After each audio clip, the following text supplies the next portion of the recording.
Now, could we be seeing the start of a rock revolution this weekend? An unsigned pop group from Essex is expected to be the first band in history to make the top 40 without selling a single CD. A change in the way the official charts are compiled has meant that Koopa's download-only single, Blag, Steal and Borrow, is climbing its way up the charts.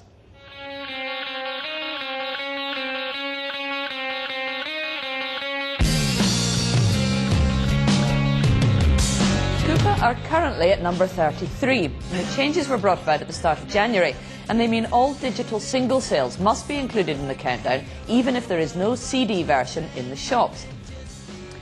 Well, earlier I spoke to Koopa's lead singer, Joe Murphy, and I began by asking him, if the songs have already made it into the chart largely through download sales before, what real difference did these new changes make?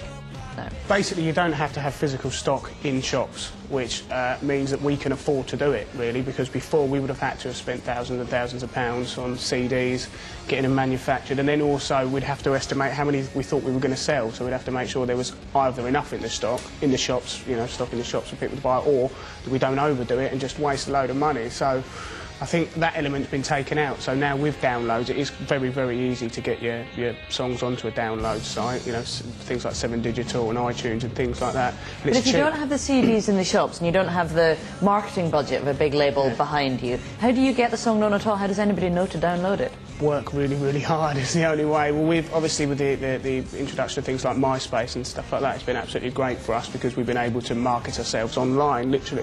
You know, you can get to the world online. And then our website, which has been really popular, especially this week, is having about 500,000 hits a day. So just building up, basically, just say MySpace, our website, we've got like newsletters, we build a fan base through that, and then you have to make sure that you go out, work hard and go and play to these people. So we do go up north and travel and play all around the country. So. And can you carry on like this now, selling just through downloads, or now that you've achieved this kind of success, are you actually looking for a record deal after all? To be honest, it would be a one-week thing for us with the whole, whole unsigned thing, because, you know, with the fan base that we've had and we've built up, have all bought the single, and then through the press that we've luckily been able to have this week from them buying it, we might have generated a few more sales than we normally would.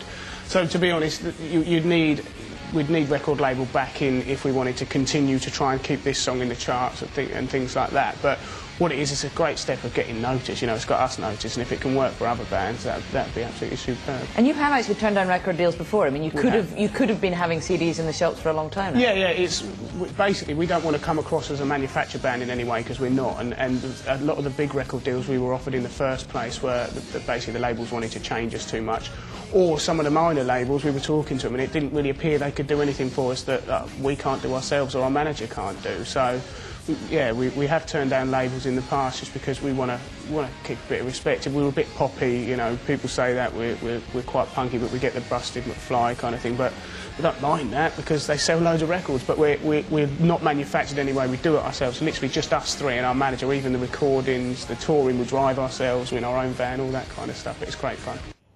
That was Joe Murphy talking to me a bit earlier.